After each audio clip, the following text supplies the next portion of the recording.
মাছগুলো ধুয়ে বেছে কেটে নিয়েছি।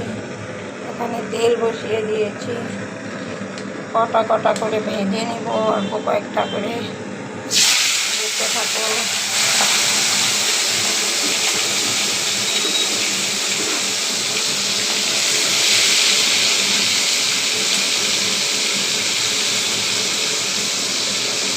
চিংড়ি মাছগুলো বেশ বড় বড়। আলু দিয়ে রান্না করবো আমি।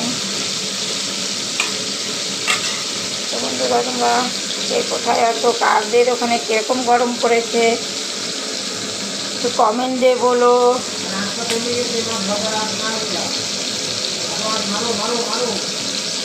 এই যে চিংড়ি মাছ তো বেশি ভাজতে হয় না। চিংড়ি মাছ এই যে হালকা হালকা ভেজে আমি তুলে নিলাম। এই যে তুলে নিলাম। এখানে দেখতে থাকো তোমরা। বেশি ভাজলে পরে শুটা হয়ে যায়, বেশি ভাজিনি আমি।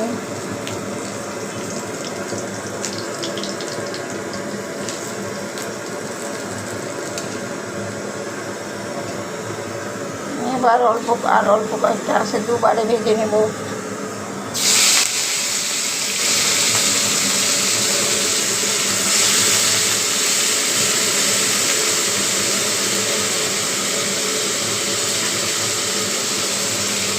দেখতে থাকো। চিংড়ি মাছগুলো ভাজা হয়ে গেল সবকটাই।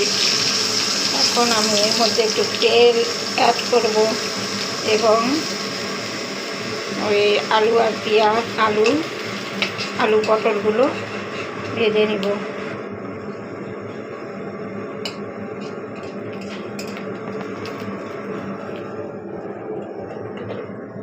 আমি আলু পটল কেটে নিয়েছি, ছোটো ছোটো করে কেটে বেছে ধুয়ে নিয়েছি। এখানে আমি একটু স্যালাড করবো, দিয়ে দিলাম একটু তেল। এবার আমি আলু পটলগুলো দিয়ে দিলাম। এই রান্নাটা একদম সহজ সরল পদ্ধতিতে করে দেখাবো আজকে আমি।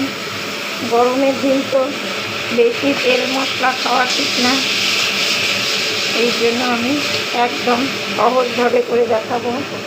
দেখতে থাকো ভিডিওটা। আলু পটলগুলো আমি ভেজে নামিয়ে নেব। আমার আলু পটল এই যে ভাজা হয়ে গেছে, এখানে মশলাও করা হয়ে গেছে। এবার আমি রান্নাটা করি।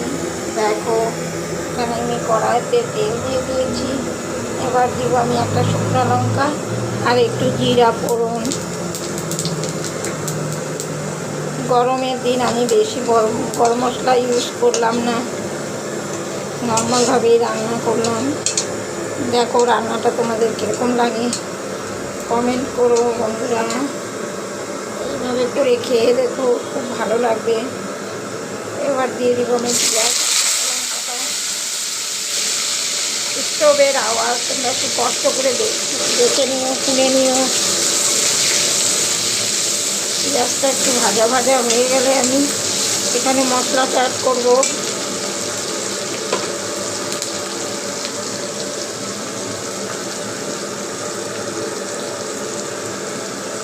তেল ছেড়ে দিয়েছে, আমি দিয়ে দিব একটু এভারেস্টের সানরাইজের মশলা, শুকনো লঙ্কার গুঁড়ো কালারের জন্য।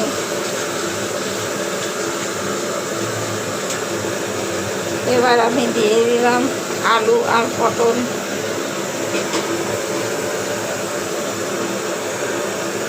এই রান্নাটা একদম শর্টকাট বন্ধুরা, তোমরা করে খেয়ে দেখো। দেখো কত সুন্দর চলে এসেছে কালারটা।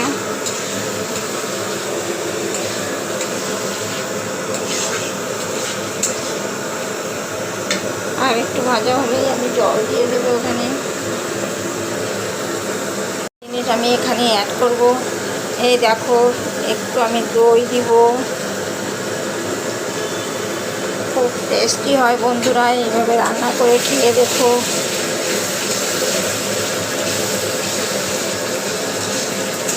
দেখো দইটা একদম তরকারিতে মিলে গেল খুব সুন্দরভাবে।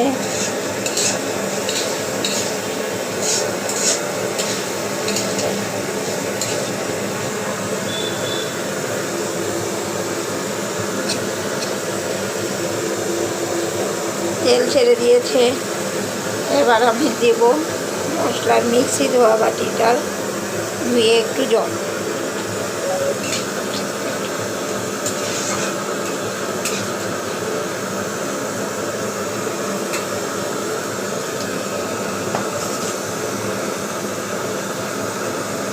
ঝোলটা ফুটে গেছে, এবার আমি দিয়ে দিলাম চিংড়ি মাছগুলো। দেখো কত সুন্দর কালার আসছে। স্টোভে এত কষ্ট করে তোমাদেরকে রান্না করে দেখাচ্ছি বন্ধুরা, ভিডিওগুলো দেখো, একটু লাইক কমেন্ট শেয়ার করো, নতুন বন্ধুদের সাবস্ক্রাইব করতে বলবো। সবাইকে অনেক অনেক ধন্যবাদ। সবাই ভালো থেকো, সুস্থ থেকো, এই গরমে লাইট রান্না করে খেও। রাখছি তাহলে, দেখা হবে পরের ভিডিওতে। রান্নাগুলো কেমন লাগে তোমরা কমেন্ট করো। অনেক অনেক ধন্যবাদ সবাইকে।